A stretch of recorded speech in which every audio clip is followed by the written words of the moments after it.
Сәлеметсіздер, құрметті білімгерлер. Сіздермен жұмыс істейтін экономика және басқару кафедрасының аға оқытушысы Асыпаева Айгүл Сәмгалина. Бүгінгі сіздердің оқитын пәндеріңіз еңбекақы төлеу. Мекемедегі басқару процесінің маңызды бөлігі бұл кәсіпорындағы қызметкерлердің, жұмыскерлердің еңбегін бағалау үрдісі. Яғни олардың істеген қызметі мен еңбегіне қарай олардың жалақысын төлеу. Еңбекақы төлеу пәні бұл жаңағы экономистер, менеджерлер және кез келген экономикалық бағыттағы, басқару бағытындағы мамандарға қажетті пәндердің бірі болып табылады. Еңбекақы төлеу дегеніміз мекемедегі еңбек процесін жүзеге асырған кездегі қадамдық қызметтеріне байланысты, орындау уақытына байланысты жұмыс қызметін бағалаудың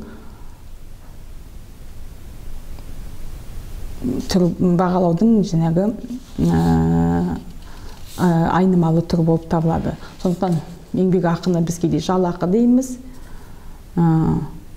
мекемеде қызметке байланысты төленетін ақша сыйақысы дейміз, немесе қосымша төлемдер дейміз, таландыру әдістері дейміз, мекемедегі қызметтің қалай жүзеге асыруына байланысты және мекемедегі қызмет істеу лауазымдық нұсқалығына байланысты атқарған еңбек процесіндегі төлемді айтамыз.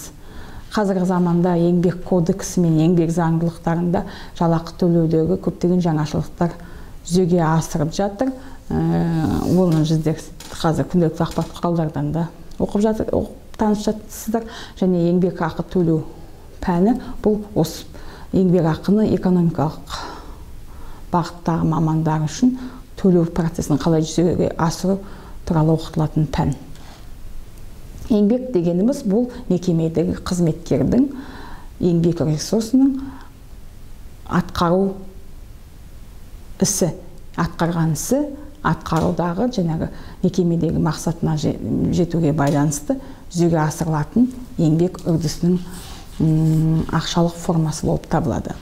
Еңбекақы деген сөзді естіген кезде сіздер бірден еңбекақының ассоциациясы бұл ақшамен байланысты болу керек. Яғни кез келген кәсіпорында жұмыс істеген маман өзінің еңбегіне ақшалай нәтижесін көреді.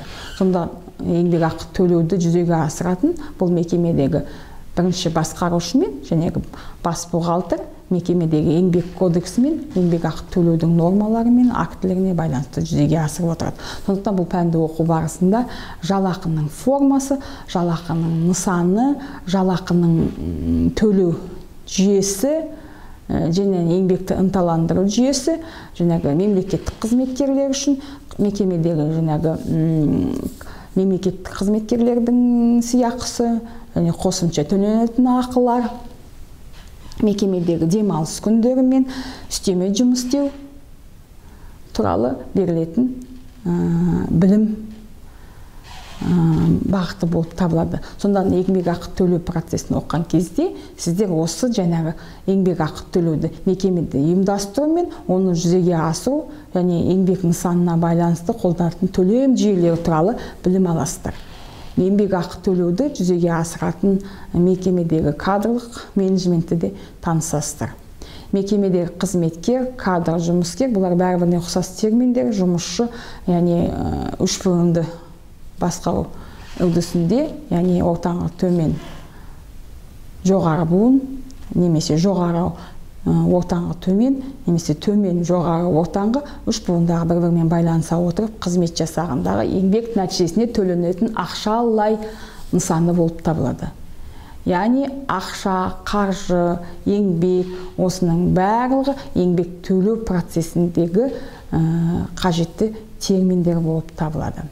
Қазақстан Республикасының 2016 жылғы еңбек кодексіне енгізілген кейбір жаңашылықтар мен өзгерістер, еңбек төлеу нысаны бойынша жаңашылықтар мен өзгерістер кез келген қызметкердің үстеме төлемақы алуы мен қосымша еңбекақысына төленетін жаңашылықтармен де бірге. Қазіргі заманда біз енді қашықтықты құқықты жұмыс істеп жатырмыз кептеген мекемелер, немесе жаңағы былай айтқанда удаленка деп айтамыз. Яғни осы жағдайдағы еңбек төлеудегі жаңашылдықтары туралы да қосымша қарастырып кетеміз. Себебі біздегі еңбек кодексі бойынша кез келген маман, кез келген қызметкер, кез келген жұмыскер мекемеде жұмыс істей отырып еңбектегі төлем ақысын алу керек, және лауазымдық нұсқаулығына сәйкес ол қызмет жасау керек. Кез келген қызметкер өзінің мекемесіне келгенде еңбек шартын толтыра отырып, өзінің сол мекемедегі істейтін қызметі бойынша төленетін еңбек ақысымен де танысады. Яғни тарификация дейміз, және тарифтеу дейміз, немесе мекемедегі жаңағы еңбекті төлеу сеткасы, яғни бұлардың барлығы сіздердің жаңағы танысатын терминдеріңіз болып келеді. Еңбек ақы төлеудегі жаңа заңдылықтармен қосымша еңбек ақыда аккордтық жүйесі, қосымша төленетін жүйе, немесе ынталандыру, қосымша сыйақылар беру, немесе жаңағы еңбек демалысындағы шығатын төлем ақылар, жәнегі ауруға байланысты төленетін төлем ақылар, яғни сіздердің жаңағы больничный лист дейміз, ауруханадан алатын қағаздарыңыз бойынша төлемдердің барлығының төлеу жүйесімен танысасыздар. Яғни бұл пәнді оқу кезінде сіздер болашақ экономистер жаңағы өздеріңіз кез келген мекеменің еңбек төлем процесін жүргізудегі әдіс тәсілдермен таныс боласыздар. Еңбек ақы төлеу бұл жаңағы еңбек нормалар мен еңбек заңдылықтарына сәйкес өту керек. Қазіргі заманда мекемедегі еңбек ақы төлеу көптеген жаңашылықтарға ұшырап отыр. Яғни біздің жаңағы аймақтың немесе Қазақстан Республикасының әрбір облыстардағы жаңағы мекемелердің жұмыс спецификасына байланысты кейбір жерлерде ынталандыру әдістері де әртүрлі болуы мүмкін. Яғни қазіргі заманда әсіресе көптеген шет мемлекеттерде қолданатын әдісі бұл еңбектегі бонустық әдістер. Қосымша төлемді қосымша сыйақылар арқылы жүргізу арқылы. Яғни ондағы жаңашылдықтар мен шетелдік тәжірибелерді қолданып аламыз. Енді біз Қазақстанда еңбек ақы төлеудің жаңашылдықтарын әрине біз Қазақстандық өзінің моделі болғандықтан және Қазақстан егемендік алғаннан кейін 1991 жылдан бастап көмектеген еңбек ақы төлеу процесіндегі әдіс тәсілдерді қолдану арқылы біздегі мекемелер басқарушылар мен қаржы экономикалық бөлімдер бұны дұрыс жүйеде жүзеге асырып жатыр. Кез келген мекемеге барсаңыздар, жаңағы қаржы экономикалық бөлім бар, және есептеу бөлімі бар, және бірінші басқарушы осы мекемедегі төлем жүйесінің өзінің жаңағы жоспарлы экономикалық бөлімі арқылы жүзеге асырып отыр, еңбек кодексі мен еңбек заңдылықтары арқылы жаңағы төлемді ұйымдастырады. Сондықтан еңбек ақы төлеу пәні осы еңбек төлеу жүйесінің жаңашылдықтары мен ондағы жүргізудің негізгі реттелген жүйесі туралы оқитын пән. Сондықтан еңбек ақы төлеу пәнін оқыған кезде тек қана біз қазақстандық модельді қолданып қоймай, соның дамыған шет мемлекеттердің моделін және қазіргі кезде қолданатын үрдіс тәсілдерін, әсіресе біздің Ресей көршіміз, француздардың, американдықтардың, япондықтардың әдістерін қолданамыз. Әсіресе Қазақстан үшін қазіргі заманда бұл креативті жаңа әдістер қолдана отырғанда жөн, себебі біздің қазіргі көптеген мекемелерде жаңағы ынталандыру әдістерін қолдану арқылы және білікті жоғары дамыған мамандар үшін жаңағы бонустар әдістерді қолданып келе жатыр. Сондықтан біз жаңағы япондықтар менеджментінде де қарастырамыз. Көптеген мемлекеттердің ішінде бұл мемлекеттің бір ерекшелігі өзінің кадрларын өмір бақи жұмысқа алу режимі, енді еңбек ақы төлеудегі бір сарындылық, немесе жаңағы өзінің еңбегінен төлеу процесінің реттелген түрін білуде болып табылады. Ал енді Ресей бұл қазіргі заманда көбінесе бонустық әдіске көшіп жатыр. Француздар рейд деген рейдовый әдіс, яғни әртүрлі қадамды жүрді төлем арқылы төлем жасау. Қазақстанда өзінің еңбек ақы төлеуісінде прогрессивті әдістерді қолданып отыр, қосымша әдіс төлемдерді қолданады. Яғни кез келген реттелген мекеме үшін еңбек кодексін жүзеге аспай, осы жаңағы еңбек кодексі арқылы жүзеге асырып, жаңа әдістерді қолдана отырып төлеуді ұйымдастыру білудің ерекшелігін оқытатын пән. Сондықтан осы пәнді оқығанда өте қызықты. Еңбек ақы төлеудің, жалақы төлеудің, мекемедегі кадрлардың сол қызметтегі алатын еңбегіне қарай өзінің жұмыс қызметін бағалауымен қатар өзінің жаңағы бос уақытын ұйымдастыруға дейінгі жаңағы жүргізілген төлемдерді оқыту болып табылады. Жалақы дегеніміздің өзі еңбек ақы. Еңбек ақы дегеніміз бұл сіздердің жасаған еңбектеріңізге алынатын жаңағы ақшалай көрініс болып табылады.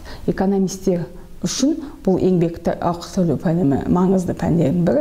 Себебі сіздер бұл пәнді оқу барысында еңбек процесін ұйымдастырудағы, еңбек ресурстарының басқару процесін жүзеге асырудағы және оның еңбек қызметіне алынатын ақшалай көрінісін төлеу жүйелерімен және тарифтік сеткаларымен қоса оның және разрядтары мен біліктілік дәрежелерінің жаңағы ерекшеліктерімен танысасыздар.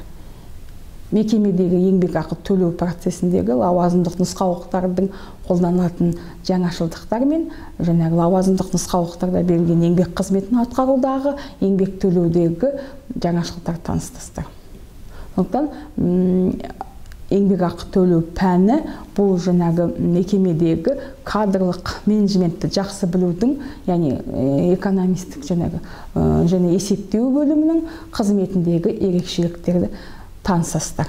Еңбек ақы төлеу пәні бұл әсіресе қазіргі заманда біздің жаңағы кадрлық менеджменттегі құпияны сақтау, еңбек ақы төлеудегі әрбір компанияның өзінің жаңағы коммерциялық құпиясы болады. Яғни ондағы төлем жүйесіндегі ерекшеліктермен қоса, сонымен қатар мекемедегі лауазымдық нұсқаулыққа сәйкес еңбек ақы төлеудің дұрыс жүргізіліп жатыр ма, яғни заңдық, құқықтық аспектілер қалай жүзеге асып жатыр, сол туралы танысатын пән болады.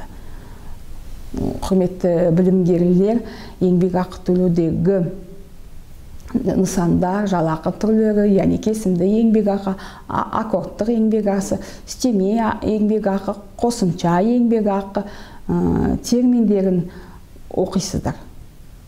Яғни еңбектегі жаңа төлем жүйелерімен қоса еңбекті қосымша ынталандыру әдістерінің жаңа түрлерін оқисыздар. Кез келген мекеме, қандай коммерциялық мекеме болсын, мемлекеттік мекеме болсын, өзінің жаңағы еңбек ақы төлеудегі өзінің ерекшелігі болады. Барлық орта жалақы түрінен мемлекеттік көзделген заңдық аспектілерінен жаңағы төмен болмауға тиіс. Ең минималды еңбек жалақының мөлшерінен төмен болмауға тиіс. Яғни осы нормалық аспектілерді сіздер тереңінен қарастырасыздар. Сабақтың өзі өте пән қызықты. Яғни әрбір тапсырмалары уақытында орындай отырып, есептеу жүйелері арқылы біз кейбір мәселелерді сіздер есептеп шығарамыз. Қосымша практикалық сабақтарда еңбек ақы төлеудің жүйесі туралы есептеп шығарамыз. Яғни еңбек ақы сеткасын қалай құрылғандығы жөндігі және мемлекеттегі санаттар бойынша қалай төленетіні және қосымша еңбек ақы қалай төленетіні, қосымша ынталандыру ақылары қалай төленетіні, кесімді еңбек ақы қалай төленетіні және көптеген қазақстандық компаниялардағы жаңа компаниялар, мысалға Маңғыстау мұнайгаз, және Шеврол, одан кейін жаңағы Сбербанк Россия, мысалы Қазақстанда жұмыс істеп жатқан мекемелердің еңбек ақы төлеу, КСЛ, ұялы байланыс, Билайн ұялы байланыстарының қосымша еңбек ақы төлеу бонустық түрде жүзеге асырады. Яғни соның үрдістерінде танысып білетін боламыз. Сондықтан еңбек ақы төлеудегі ерекшеліктерді білу кез келген мемлекеттік мекеме мен коммерциялық мекемелердің арасындағы байланыс пен ерекшеліктерін айтамыз. Қазіргі заманда әрине кез келген маман өзінің жұмысқа шықпас бұрын кез келген мекемедегі еңбек ақы төлеу жүйесінің қандай екендігін білгісі келеді. Яғни бұл туралы статистикалық көрсеткіштер арқылы экономикалық журналдар, қосымша статистикалық көрсеткіштер және еңбек ақы төлеу бойынша оқулықтарды оқып танысасыздар.